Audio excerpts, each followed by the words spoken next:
Satyawira, Jawa Dharma. Masa-masa sulit akan mengujiku, tetapi tidak dapat menghancurkan mimpiku. Hai Sobat Kolilamil, bersama saya Serda Febi di Kolilamil News. Dengan sejumlah informasi yang telah kami siapkan untuk Anda, hanya di Kolilamil News Weekly. Komando Lintas Laut Militer Kolilamil mengadakan upacara bendera rutin di lapangan Milino Silam, Mako Kolilamil, Tanjung Priok, Jakarta Utara.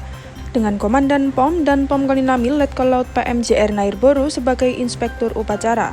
Dalam amanatnya, dan POM Kolilamil mengucapkan terima kasih atas kelancaran acara Fun Run dan Fun Walk di Mako Kolilamil.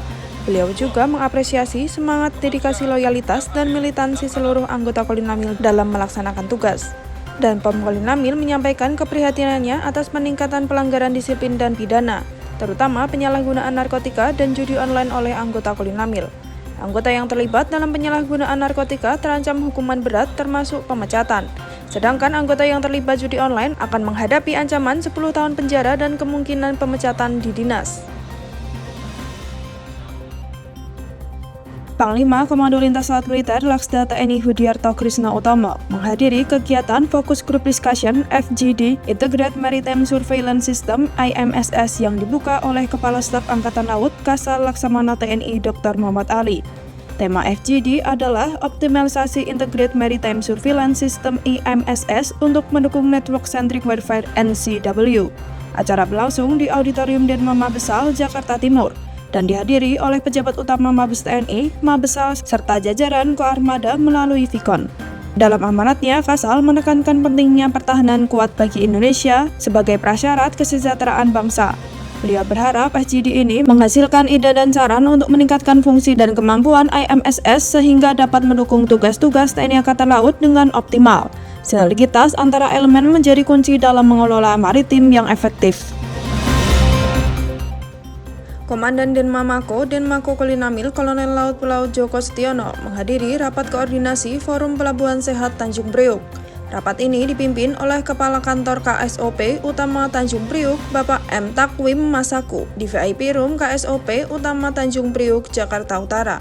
Rapat membahas persiapan verifikasi lapangan oleh tim verifikator Dirjen P2P Kemenkes untuk penilaian pelabuhan sehat tahun 2024. Penilaian akan mencakup kesiapan dan kebersihan lingkungan pelabuhan, serta sarana dan prasarana penunjang. Panglima Kolilamil Laksda TNI Hudiarto Krisna Utomo dan Panglima Koarmada 1 Laksda TNI Yos Suryono Hadi melepas keberangkatan KRI Dr. Rajiman Wedyodiningrat 992 pada Selasa 30 Juli di Dermaga Mako Kolilamil, Tanjung Priok, Jakarta Utara. Dari Dermaga Kolilamil untuk joy sailing memperingati HUT ke-60 Dharma Pertiwi, dipimpin Ketua Umum Dharma Pertiwi Nyonya Evi Agus Subianto. Ketua Gabungan Jalasenastri Kolilamil Nyonya Irna Krisna Utomo turut serta. Perjalanan sejauh 280 nautical mile menuju Semarang dijadwalkan tiba pada hari Rabu 31 Juli 2024. Sebelum berangkat dilaksanakan safety brief. Selama perjalanan, peserta disuguhi demo VBSS, demo kebakaran di geladak heli, dan demo fall trip oleh heli. Kasal resmikan Sispuskodal. Panglima Kolilamil Laksda TNI Hudiarto Krisna Utomo menghadiri peresmian Sispuskodal TNI Angkatan Laut pada Kamis 1 Agustus di Selasar Denma Mabesal, Jakarta Timur, dipimpin oleh Kasal Laksamana TNI Dr. Muhammad Ali. Kasal menyatakan bahwa Puskodal TNI Angkatan Laut penting untuk koordinasi dengan pengambilan keputusan operasi. Sistem K4 IPP yang meliputi komando, kendali, komunikasi, komputer intelijen pengamatan dan pengintaian akan dilengkapi di Puskodal. Sispuskodal TNI Angkatan Laut dapat menyajikan data operasi real-time dengan pencitraan satelit dan Command Security Maritime untuk menindakkan atau investigasi dengan Integrated Communication System, ujar Kasal.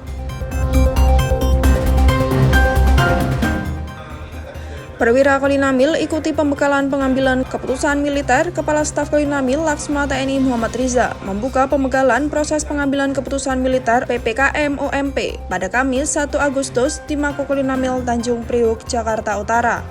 Kolonel Laut Pelaut Doni Suharto memberikan materi kepada para pejabat utama dan perwira Kolilamil. Panglima Kolilamil Laksda TNI Hudiarto Krisna Utomo dalam amanatnya menekankan bahwa latihan Armada Jaya 42 bertujuan meningkatkan kesiapan operasional dan koordinasi antar satuan TNI Angkatan Laut. Pembekalan ini penting untuk mengasah keterampilan dan pengambilan keputusan militer, khususnya dalam operasi pendaratan administrasi. Basic Safety Training KRI Satlinamil 2 periode 2024. Satlinamil 2 Kolinamil melaksanakan Basic Safety Training untuk unsur KRI 2024. Dipimpin oleh Komandan Satlinamil 2 Kolonel Laut Pelaut Julius Andreas Laurentius. Latihan ini menggunakan KRI Banjarmasin 592 dan KRI Teluk Yutefa 522, serta diikuti oleh 67 personil. Dan Satlinamil 2 menyatakan latihan bertujuan meningkatkan pengetahuan dan keterampilan dalam menanggulangi bahaya bocor, kebakaran, dan penyelamatan personil. Latihan dilaksanakan sesuai SOP dengan menjaga keselamatan kerja dan kekompakan tim. Latihan dimulai dengan upacara, teori penyelamatan ABK, pengetahuan keselamatan kapal, penggunaan APAR dan SCBA, serta praktik penanggulangan di Damage Control Simulator. Semua kegiatan diawasi oleh instruktur dari Kolatko Armada 2. Panglima Kolinamil Laksda TNI Hudiarto Krisna Utomo dan pejabat Kolinamil menyambut kedatangan KRI Bima Suci di dermaga Mako Kolinamil. Kapal ini baru saja menyelesaikan misi diplomasi ASEAN Plus Cadet Sail APCS 2024 selama 90 hari, dari tanggal 1 Agustus hingga 30 Oktober 2024. Mendukung latihan praktek Latek Pelayaran Kartika Jala Krida KJK Taruna Akademi Angkatan Laut Angkatan ke-71. Komandan KRI Bima Suci Letkol Laut Pelaut Hastaria Dwi Prakoso memimpin kapal melintas berbagai negara, membawa 75 taruna dan taruni. APCS bertujuan memperkuat integrasi antara calon perwira muda ASEAN dan non-ASEAN. Panglima Kolinamil berharap kunjungan ini memperkuat hubungan antar negara. Selama bersandar, KRI Bima Suci akan mengadakan open ship bagi masyarakat. Baik Sobat Kolinamil, berita tadi sekaligus menutup perjumpaan kita kali ini. Saya Serda Febi beserta tim yang bertugas pamit undur diri. Terima kasih atas perhatiannya dan sampai jumpa di Kolinamil News berikutnya. Satya Wira, Jala Dharma.